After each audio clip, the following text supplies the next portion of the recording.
한 주간 동안 평안하셨습니까? 주님의 은혜가 또 이곳에 가득함을 감사드리며 주님께서 말씀하실 때 그 모든 말씀, 어떤 말씀이든지 믿고 행하는 저희 모두가 되기를 간절히 기도드립니다. 오늘 말씀의 제목은 악에게 지지 말고 선으로 악을 이기라 라는 주제로 함께 말씀의 은혜를 나누고자 합니다. 본문의 말씀 보도록 하겠습니다. 마태복음 5장 38절로 42절 말씀.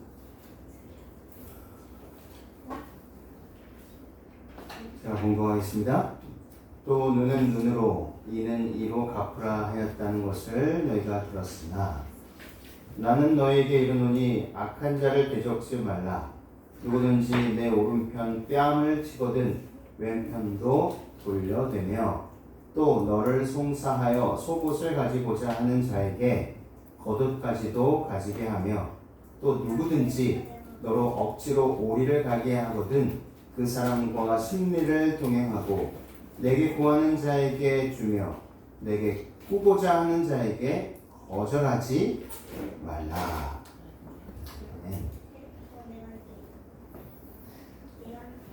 모세오경에는 크게 네 가지 법이 소개되어 있습니다.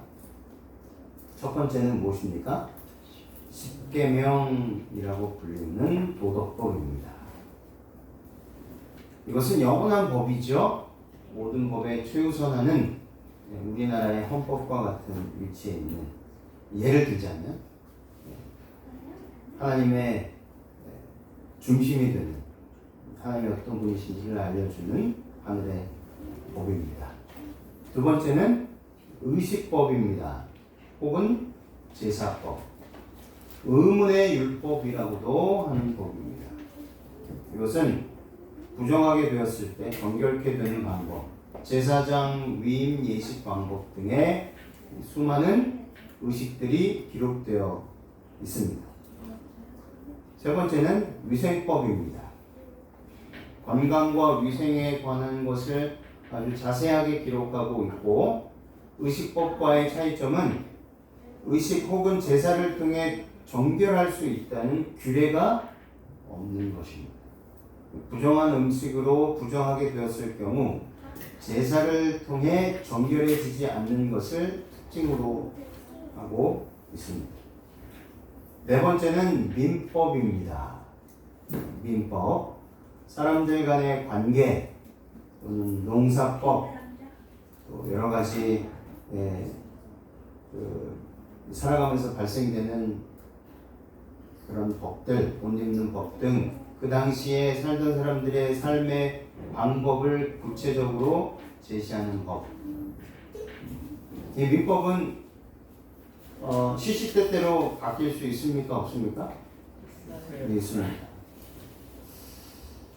그렇다면 질문을 하나 드리면, 눈은 눈으로 이는 이로 갚으라고 하는 법은 모세오경에 나오는 법 중에 어느 법에 속할까요? 이 법을 2022년 현재 대한민국, 우리가 살아가고 있는 이 대한민국 이 땅에서 우리도 지켜야 합니까? 아니요. 아니면 지키지 않아도 됩니까? 모두 잘 아실 것입니다. 지키지 않아도 됩니다. 당시 이스라엘 백성에게, 그 당시에 그들에게 국한된 법이기 때문입니다.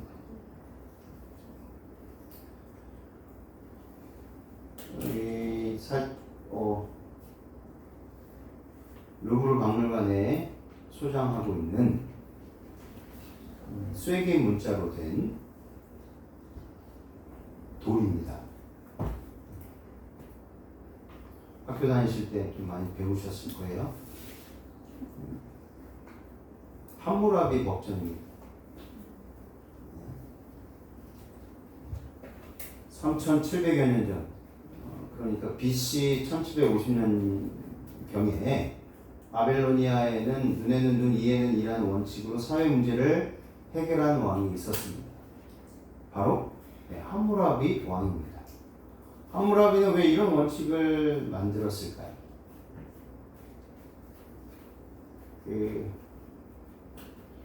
고고학자들에 의하면 이렇게 설명됩니다.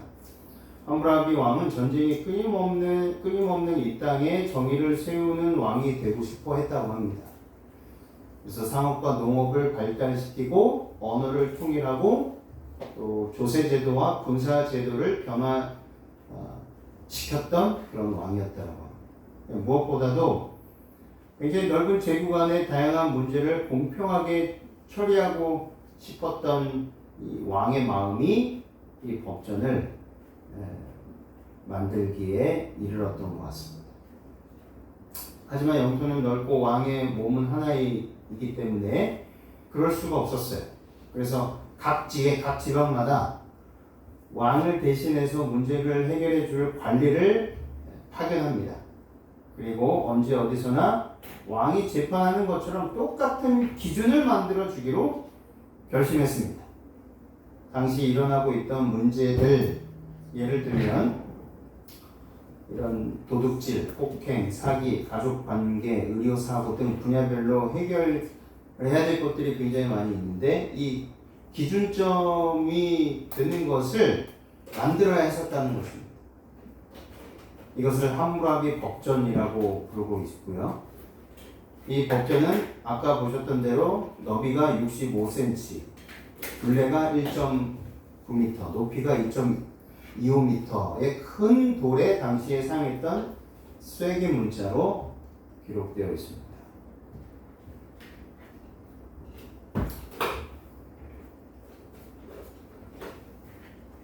그리고 나서 모든 사람이 볼 수 있도록 신전에 놓았습니다. 그리고 이 법전은 282개의 조항, 그 법의 조항이 있습니다. 그런데 이게 282개의 법조항과 맺은 말이 이어지는데 법조항에는 자식이 아버지를 때리면 그 손을 잘라버린다. 다른 사람의 뼈를 부러뜨리면 그 사람의 뼈도 부러뜨린다. 이에는 이, 그렇죠? 눈에는 눈. 어떤 사람이 다른 사람의 이를 부러뜨리면 그의 이를 부러뜨린다. 황소나 양, 나비나 돼지 혹은 배를 훔쳤을 경우 그것이 신전의 것이라면 30배로 갚아야 한다. 다른 사람의 것이라면 10배로 갚아야 하며 만약 갚을 수 없으면 처형당한다. 등등 듣기만 해도 매우 무서운 그런 법전의 내용들이 있습니다. 네, 이런 법을 눈에는 눈, 이에는 이. 그래서 탈리오의 법칙 혹은 복수법이라고도 합니다. 함무라비 법전은 복수법의 상징으로 알려져 있습니다. 정의를 위해서 만들었다면 왜 이렇게 잔인하게 만들어졌을까? 근데 사실 282개의 조항 중에 이 눈에는 눈, 이에는 이라는 이 조항이 사실은 많지 않다고 합니다. 함무라비 법전은 재산이나 가족 관계에 대한 내용이 대부분이고 잔인한 신체 형벌에 관한 내용은 불과 20여 건 밖에 되지 않는다고. 우리가 오해의 소지가 많이 있는 것 같아요. 함무라비 법전은 대부분 아주 무서운 법이다라고만 생각을 하는데 고고학자들이 이 쐐기 문자를 해석해 보니 그렇지 않다는 겁니다. 이 함무라비는요 과부나 고아에 대한 배려도 있지 않았습니다. 당시에는 감옥이 없었기 때문에 저지른 만큼 똑같이 당하거나 재산으로 물려줄 수밖에 없었던 것인데 이렇게 판결함으로써 더 큰 복수를 막을 수 있었다고 합니다. 만약 이런 법전이 없었다면 누가 재판하느냐에 따라 그 기준이 다르겠죠. 그리고 애매모호할 것이고 더 큰 형벌이 내려질 수도 있기 때문입니다. 그 사람의 성향에 따라서. 현재의 기준으로 보면 고개를 갸우뚱할 수 있지만 과거의 기준으로 보면 오히려 따뜻한 배려가 담긴 법이 함무라비 법이었다라는 것입니다. 이 함무라비 법전은요 약탈 문화재가 되어서 세계 여러 곳을 떠돌다가 지금은 프랑스 르브르 박물관에 전시되어 있습니다. 우리나라의 것도 많이 있죠. 네. 내 오른쪽 뺨을 치거든 왼편도 돌려대라. 내 오른편 뺨을 맞거든 왼편도 이쪽도 한 대 더 쳐주세요 라고 하는 것인데, 네, 이것은요 예수님께서 하늘 왕국의 시민들이 살아야 할 생활 양식을 모세의 율법과 비교해서 보여주는 일련의 강화 중 하나라는 것입니다. 문자 그대로 해석하라는 것이 아니라, 그 당시에 이에는 이, 눈에는 눈, 함무라비 법전을 통해서 우리가 알듯이 가족을 지킬 수 있는 그 당시에 무법천지의 그런 사회에서 가족을 지키고 그 가족을 유지해 나갈 수 있는 법이었다는 것입니다. 그렇지 않으면 그 법이 없는 사회는 서로 뺏고 빼앗기는 악순환이 계속해서 반복된다는 것이죠. 그 덕분에 사랑하는 가족과 이웃을 지킬 수 있었다는 것이죠. 그래서 모세오경을 통해서 그 사회상 그 당시의 민법이었던, 그래서 그 사회의 구성원이었던 사람들의 생명과 재산권을 지켜주기 위해서 할 수 없이 눈에는 눈, 이에는 이라는 그 민법을 그 당시에 적용할 수밖에 없었다는 것이죠. 그래서 이것을 우리가 예수님께서 말씀하실 때 그 부분만 읽으시면 안 되고, 너희가 모세 오경을 통해서 눈에는 눈, 이에는 이라는 법을 들었지만 나는 이제는 더 이상 그것을 똑같이 하라고 말하지 않는다라고 하셨잖아요. 너희가 이렇게 들었으나 구약에서 모세오경을 통해서 복수의 법을 들었지만 나는 너희에게 이르노니 지금부터는 이렇게 살아야 한다라고 그리스도인의 새로운 윤리를 발표하시는 것입니다. 구약시대의 복수와 보복으로 살지 말고 선으로 악을 이기라는 말씀을 마태복음 5장을 통해서 하신 것입니다.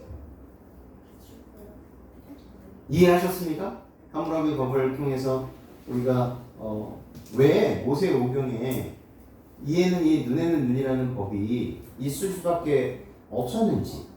근데 그 법은 그 당시 악한 사회에서 살아가는 사람의 생명과 재산을 지키기 위한 민법이었다는 것입니다.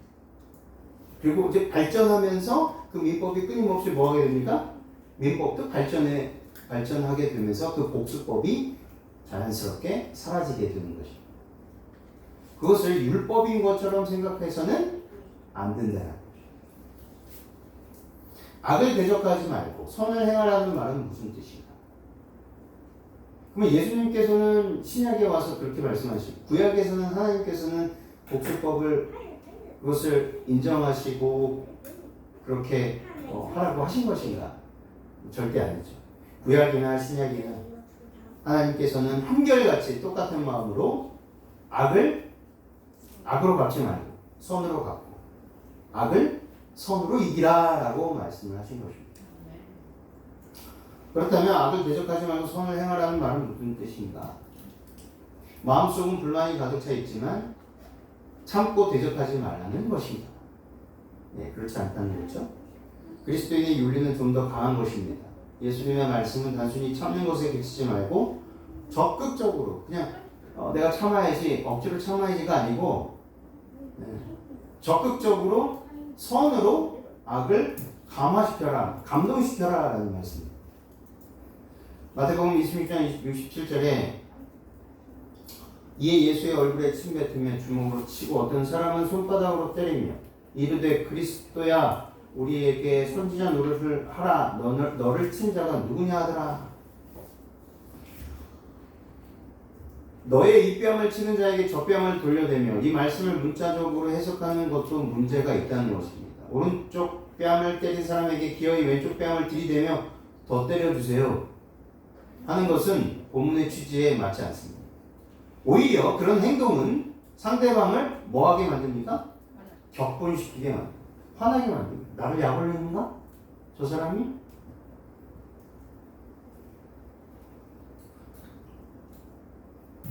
마태복음 21장 67절 68절에 이에 예수의 얼굴에 침 뱉으며 주먹으로 치고 어떤 사람은 손바닥으로 때리며 이르되 그리스도야 우리에게 선지자 노를 하라. 너를 친 자가 누구냐 하더라. 요한복음 18장 23절에요. 예수께서는 오히려 이렇게 반문하셨죠. 어찌하여 나를 치느냐? 어찌하여 나를 치느냐? 구약의 그 복수법대로 예수님께서 따르셨다면 예수님께서도 이쪽도 때려주세요라고 하셔야 될 텐데 그러지 아니하시고 죄 없는 나를 왜 치느냐라고 말씀하셨어요. 아무 이유 없이 왜 나를 치느냐? 묻으셨습니다. 요한복음 18장 23절 예수께서 대답하실 때 내가 말을 잘못하였으면 그 잘못한 것을 증언하라. 증명해 보아라. 바른 말을 하였으면 내가 어찌하여 나를 치느냐? 하시다. 이 악한 행동을 뭐 하셨습니까? 분명하게 지적하셨습니다. 아무런 잘못하지도 않고 잘못한 말도 하지 않았는데 왜 죄 없는 나를 치느냐? 만약에 죄가 있다면 증명해 보아라 라고 하셨습니다. 그래서 우리들도요 이 마태복음 5장을 통해서 오른쪽 뺨을 맞으면 왼쪽 뺨을 들이대고 치라고 두고 또 옷을 가져가면은 속옷까지 벗어주고 억지로 오리를 가게 하면 심리까지 같이 따라가게 하는 이 말씀을 잘 이해하셔야 된다는 것입니다. 무조건 악한 자에게 순종하라라는 것이 아니라는 거죠. 네. 오늘 말씀의 제목은 무엇입니까? 악을 선으로 이기다. 분명합니다. 악한 자에게 하나님의 긍휼하심과 은혜와 사랑으로 이기라는 것이죠. 그 뜻이에요. 무조건 다 참는다 이것도 아닙니다. 다 참는 것이 아니라 우리가 아무런 잘못도 없고 죄도 없습니다.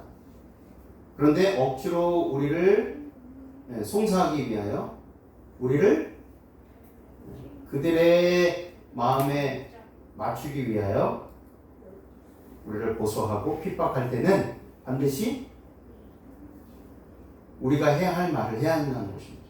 스데반처럼 사도 바울처럼 자신이 믿는 바가 무엇인지를 공회 앞에서 분명하게 외쳤던 믿음의 우리 선배님들처럼 우리도 우리가 믿는 바 예수 그리스도가 어떤 분이신지를 당당하게 외쳐야 한다는 사실입니다. 두 번째, 속옷을 빼앗는 사람에게 구태여 겉옷까지도 꼭 벗어줘야 하는가? 오리를 억지로 간 후에 다시 오리를 더 가겠다고 우겨야 하는가? 그렇지는 않을 것입니다. 내 오른 눈이 너로 실족해 하거든 빼어내버리라 라고 말씀하셨죠. 속옷을 빼앗는 사람에게 구태여 겉옷까지도 꼭 벗어줘야 된다. 그렇지 않습니다. 상식에 맞지 않습니다. 오히려 오리를 억지로 가면 다시 오리를 더 가겠다고 우겨야 한다. 그것도 그렇지 않습니다.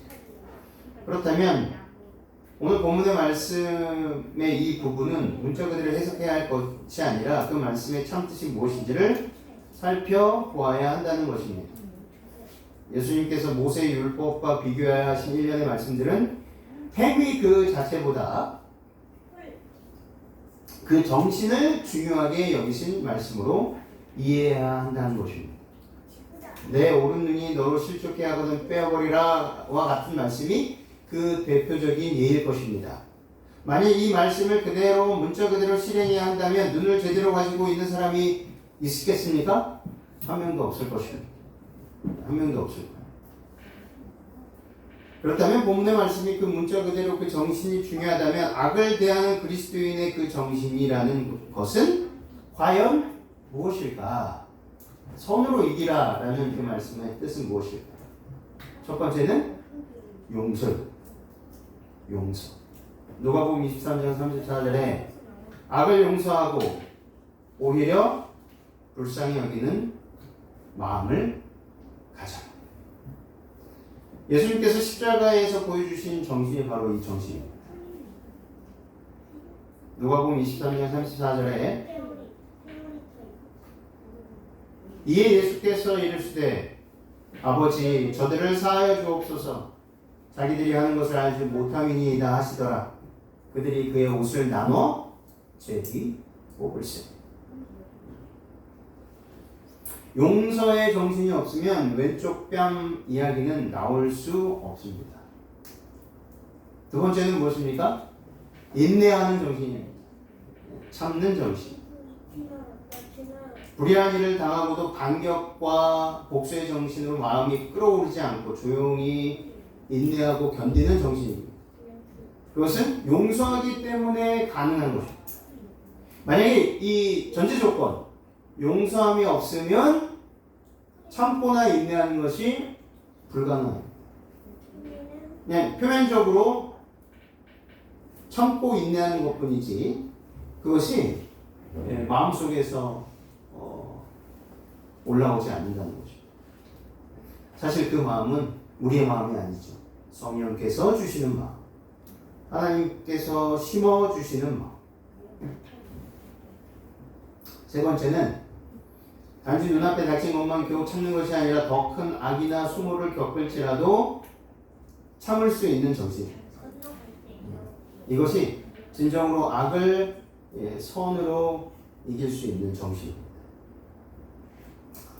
오른편 뺨을 손등으로 쳐서 나에게 모욕을 가한 사람이 다시 왼편 뺨까지도 치려고 덤벼들 때도 그것마저도 참을 수 있는 정신. 손바닥으로 치는 것이 있고 손등으로 치는 것이 있습니다. 오른손잡이가 손등으로 치면은 오른쪽 뺨에 맞겠죠. 오른손잡이가 손바닥으로 치면 왼쪽 뺨을 맞습니다. 그래서 어떻게 보면 이렇게 치는 것도 물론 수치와 모욕을 당하지만 손등으로 맞는 것은 그것보다 좀 더 심한 것입니다. 완전한 무시, 모욕적인 것입니다. 밑까지 꽤 이렇게 쓴 것입니다.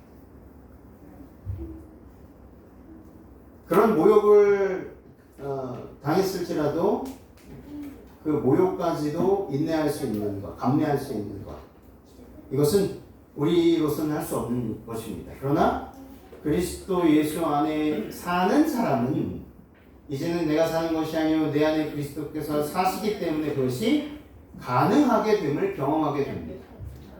이것이 원수까지도 사랑하는 그리스도인의 정신이라는 것입니다.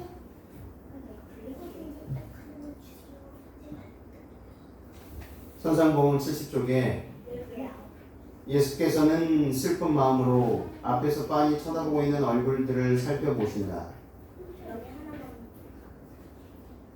그들의 얼굴에 찍혀있는 복수의 정신을 주목하시며 그들이 그들을 탄압하는 자들을 타도할 능력이 나타나기를 얼마나 간절히 바라고 있는지 알아차리신다.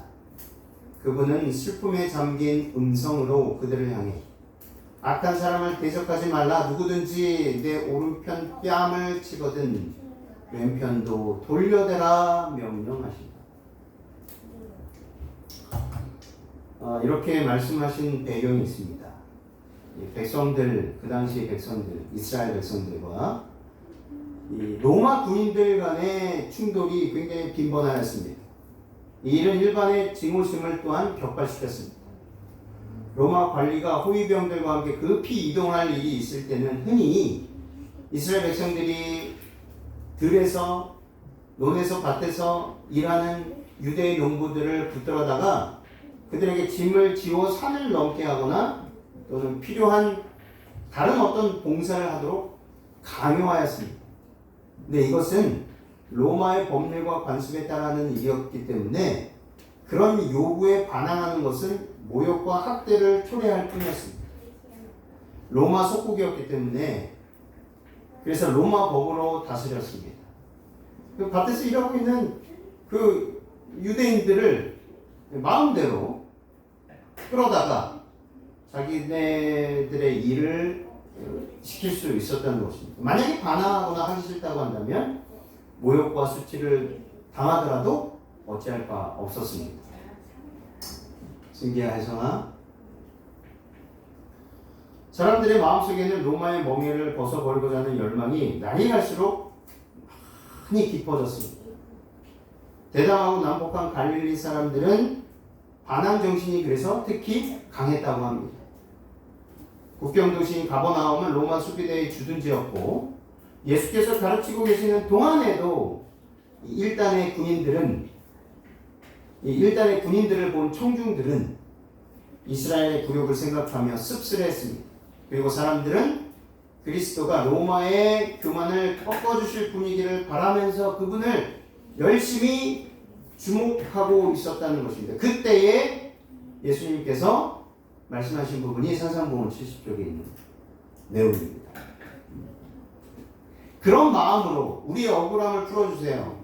이렇게 수치와 모욕을 당하는 우리를 이제 더 이상 이대로 두지 마시고 우리에게 자유함을 주십시오. 그런 마음들을 백성들 가운데 읽으신 것입니다. 그리고 이렇게 말씀하셨죠. 악한 사람을 대적하지 말라. 누구든지 내 오른편 뺨을 찍어도 왼편도 돌려대라 라고 명령하신 것입니다.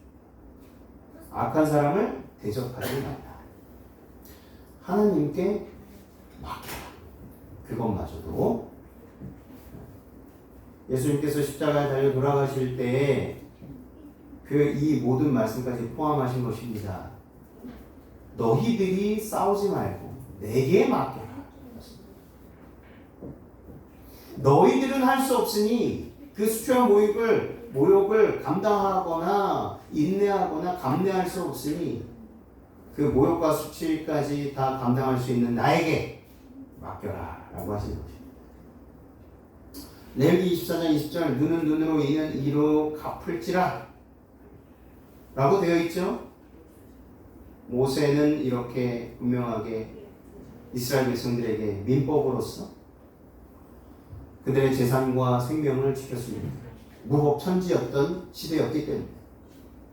그러나 잠언 20장 22절에는 너는 악을 갚겠다 말하지 말고, 그리고 24장 29절에 그가 내게 행함같이 나도 그에게 행하여 그 행한 대로 갚겠다 말하지 말지니라. 모세를 통해 주어진 율법의 한 조목이었던 것은 사실입니다. 그러나 그것은 하나의 국가적 법령이었지, 그것이 지금까지 지켜야 할 하나님의 율법, 변함이 없는 헌법과도 같은 변함이 없는 그런 거룩한 법이 아니라는 사실입니다. 어떤 사람도 복수하는 것이 정당화될 수 없었습니다. 왜냐하면 다음과 같은 주의 말씀을 알고 있었기 때문입니다. 내 원수가 넘어질 때 즐거워하지 말며 내 원수가 배고파하거든 식물을 먹이고 목말라 하거든 물을 마시고, 이것이 악을 이기는 것이다 라고 말씀하고 있는 것입니다. 그냥 참고 기다리면 되겠지가 아니라 적극적으로 선을 베풀라. 미운 놈 떡 하나 더 주지 라는 것이 아니라 그 악한 자를 하나님께서 심판하실 것을 아신다. 그것을 믿는다. 그리고 이 악한 자도 반드시 회개할 것을 고대하는 것입니다. 그 악한 자도 반드시 예수 그리스도를 통해서 회개하고 거듭나서 구원을 받을 수 있다는 희망을 주는 것입니다. 그런 말씀이 내포되어 있습니다. 그래서 우리는 더 적극적으로 선으로 악을 이겨야 하는 그런 의무와 책임을 갖고 있는 사람들. 왜 그렇죠? 그 악한 자도 반드시 회개해야 하기 때문에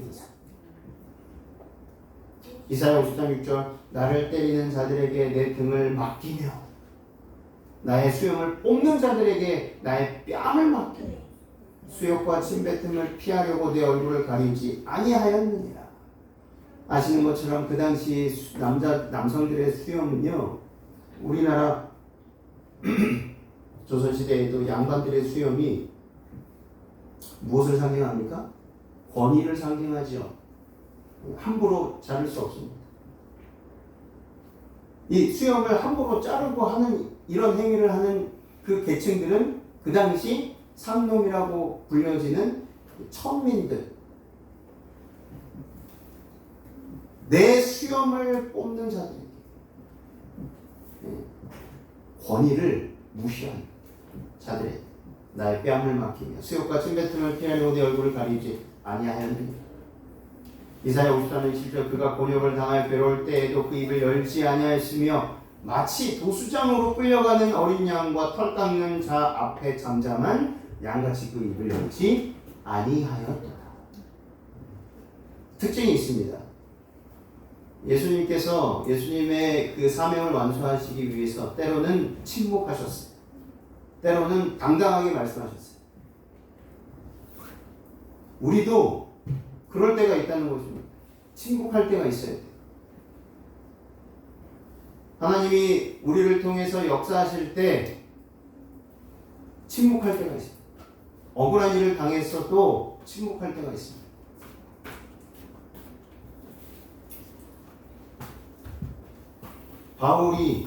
사도 바울이 그의 동료, 그 두 명이, 바울과 그의 동료가 빌립보 지역,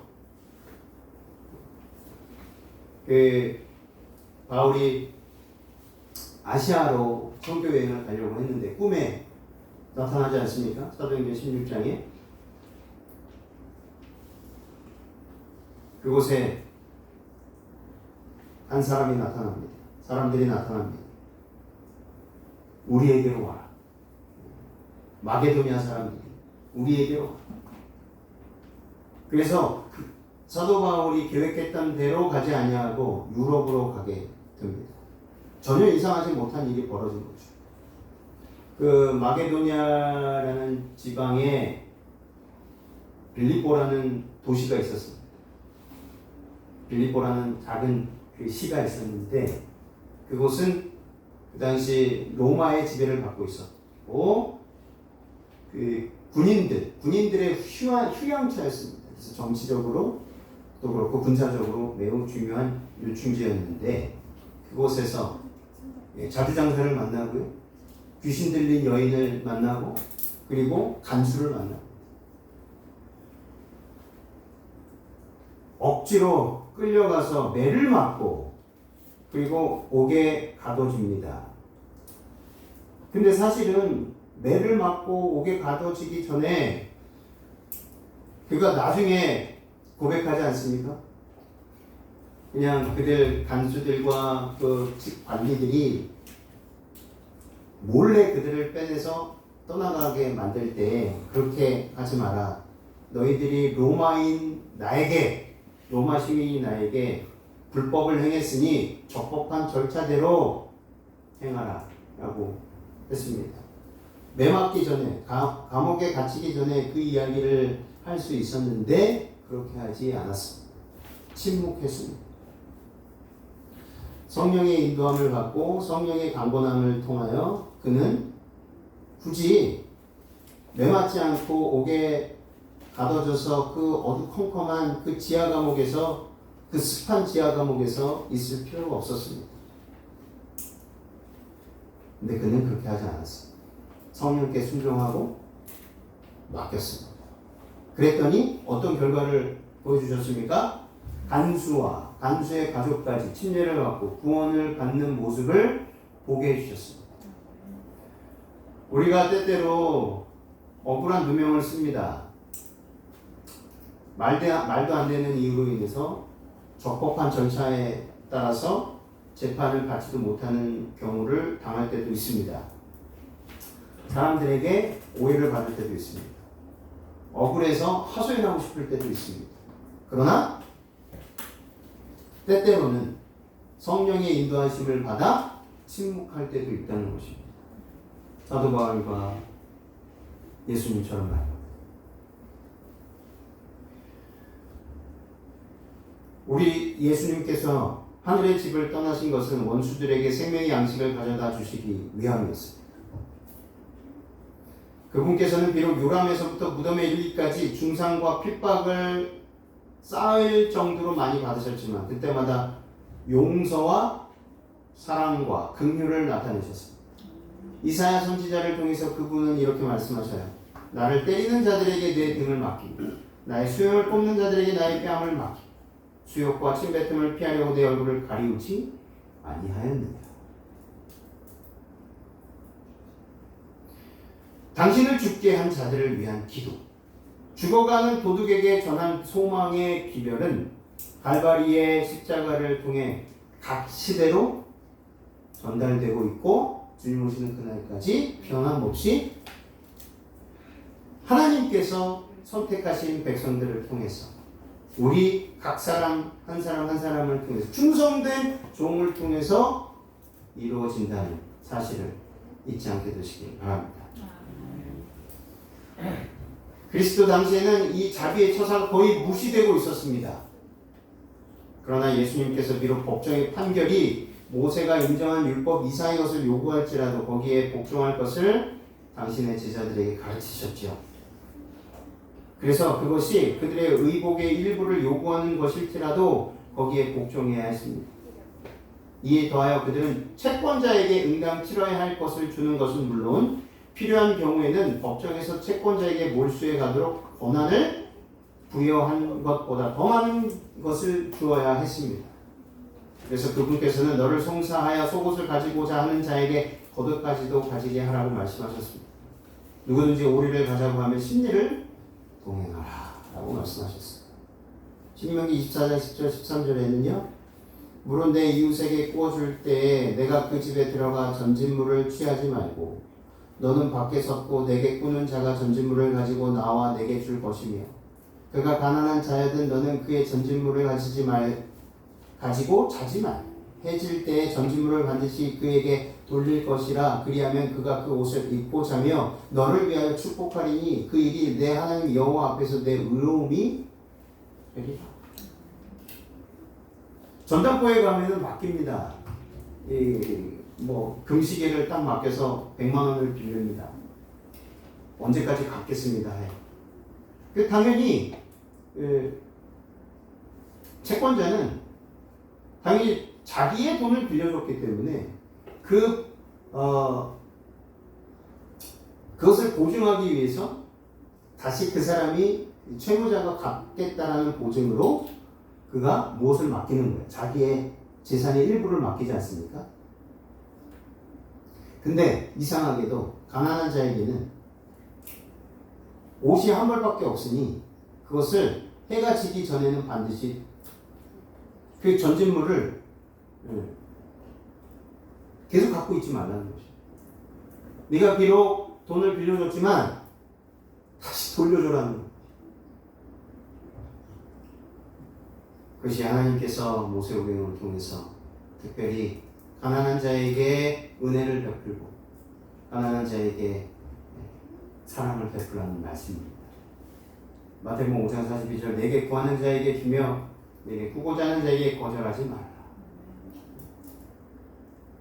가난한 형제가 너와 함께 거하거든 그 가난한 형제에게 내 마음을 강팍히 하지 말며 내 손을 움켜쥐지 말고 반드시 내 손을 그에게 펴서 그 요구하는 대로 쓸 것을 넉넉히 구워주라. 넉넉히 구워주라. 누가복음 6장 35절 오직 너희는 원수를 사랑하고 선대하며 아무것도 바라지 말고 구워주라. 그리하면 너희 상이 클 것이요 또 지극히 높으신 이의 아들이 되리니 그는 은혜를 모르는 자와 악한 자에게도 인자하시리라. 왜냐하면 아무것도 바라지 말고 빌려 주어야 하기 때문입니다. 악한 자에게나 그렇지 않은 자에게나 똑같이 하나님의 은혜는 똑같이 공평하게 내려진다는 것이죠. 산상봉 72쪽에 그리스도께서는 동정을 구하는 사람들에게 아무렇게 주라고 가르치지 않으시고 그 요구하는 대로 쓸 것을 넉넉히 구워 주라고 말씀하신다. 그러므로 이것은 빌려주는 것이라기보다는 일종의 선물이 되어야 한다. 왜냐하면 아무것도 바라지 말고 빌려주어야 하기 때문이다. 오히려 꼭 그것을 받아야겠다라는 생각보다는 없는 셈 치자라는 것이죠. 산상봉 73쪽 구제로서 자신을 바치는 자는 자기 자신과 그의 굶주린 이웃과 나, 세 사람을 먹이게 된다. 굶주린 이웃과 나, 자기 자신, 자신과 그의 굶주린 이웃과 나, 세 사람을 먹이게 된다.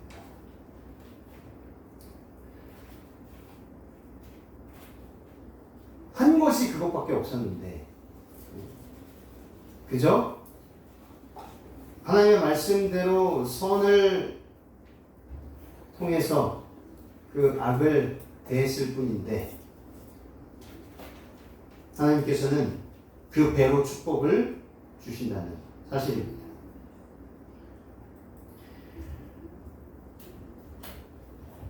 마태복음 5장에 나오는 일련의 말씀들은요, 꼭 그렇게 행동해야 한다는 행위의 문제가 아니라 그렇게까지라도 할 수 있어야 한다는 그리스도인의 정신, 마음 자세라는 것을 말씀하고 있다는 것이죠.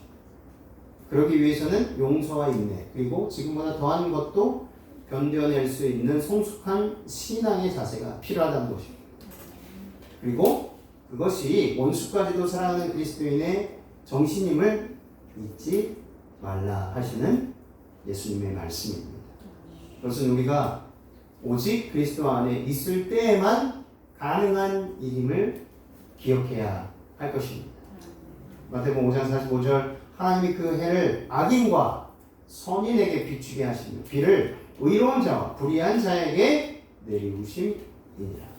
주님의 마음은 우리가 생각하는 것처럼 악한 사람, 선한 사람, 악한 사람에게는 그저 심판을 선고하시고 선한 사람에게만 의로우심을 입혀주신다.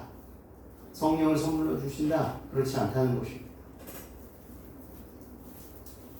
창세기 50장 15절 21절에 내용을 잠시 보겠습니다. 요셉의 형제들이 그 아비가 죽었음을 보고 말하되 요셉이 혹시 우리를 미워하여 우리가 그에게 행한 모든 악을 다 갚지는 아니할까 하고 요셉에게 말을 전하여 가로되 당신의 아버지가 돌아가시기 전에 명하여 이르시기를 너희는 이같이 요셉에게 이르라 내 형들이 내게 악을 행하였을지라도 이제 바라본대 그 허물과 죄를 용서하라 하셨다 하라 하셨나니 당신의 아버지 하나님의 종들의 죄를 이제 용서하소서 하며 요셉이 그 말을 들을 때 울었더라.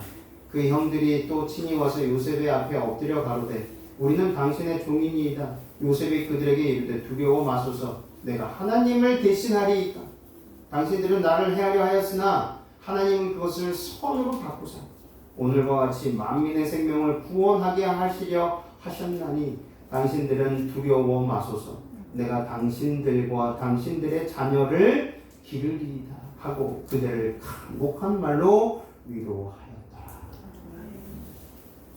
요셉은요 예수 그리스도를 표상합니다. 하나님은 그것을 선으로 바꾸사 당신들은 나에게 악을 행하였지만 나는 그것까지도 하나님께 맡겼습니다. 그런데 하나님께서 형님들의 그 악한 행위를 선으로 갚으시사 형님들도 회개하고 구원에 이르게 하셨음을 믿습니다. 그러니 나에게 이러지 마시고 하나님께 감사와 찬송을 돌리십시오. 요셉이 그의 친형들에 의하여 이방인들에게 팔린 것처럼 그리스도께서도 당신의 제자들 중 한 사람에 의하여 가장 극악한 원수들에게 팔리셨다. 요셉이 그의 결백 때문에 거짓으로 고소당하여 투옥당한 것처럼 그리스도께서도 당신의 의로운 극기의 생애가 죄에 대하여 견직이 되었기 때문에 멸시와 거절을 당하셨다. 정죄받을 만한 죄가 없으셨으나 그리스도께서는 거짓 증인들의 증언에 의하여 정죄를 당하셨다. 요셉이 불공평한 압제하에서도 참고 온유하게 행한 일과 인류를 어긴 그의 형들을 기꺼이 용서해주고 보상한 자비심을 베푼 일은 구주께서 악인들의 악행과 능욕을 불평없이 참으시고 당신을 살해한 자들뿐 아니라 당신께 나와 그들의 죄를 고백하고 용서를 구하는 자들을 모두 용서해 주실 것을 예표한다. 맞습니다. 주님께서 그렇게 용서하셨는데 우리가 어찌 악한 자들을 용서하지 않겠다라고 우리 마음에 그렇게 울분을 토할 수 있겠습니까?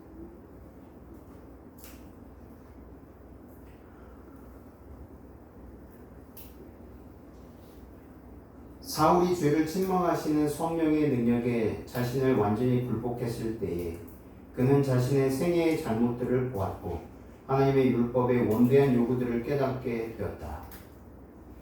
자신의 무가치함을 고백하고 십자가에 달리시고 부활하신 구주의 공로를 간구하였다. 사울은 아버지 하나님, 아들 하나님과 완전히 조화되고 교제하기를 갈망하였습니다. 용서와 용납하심을 구하는 그의 열렬한 소망을 은혜의 보좌 앞에 뜨겁게 탐험하였다.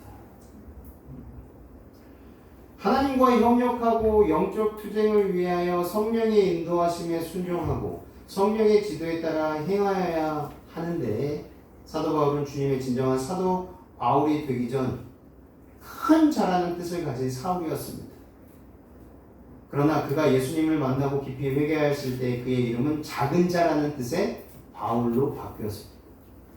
성령께서는 우리가 얼마나 큰 죄인인지 깨닫게 하시고 먼지와 티끌로 멸망당할 수밖에 없는 무가치한 존재인지를 알게 하십니다.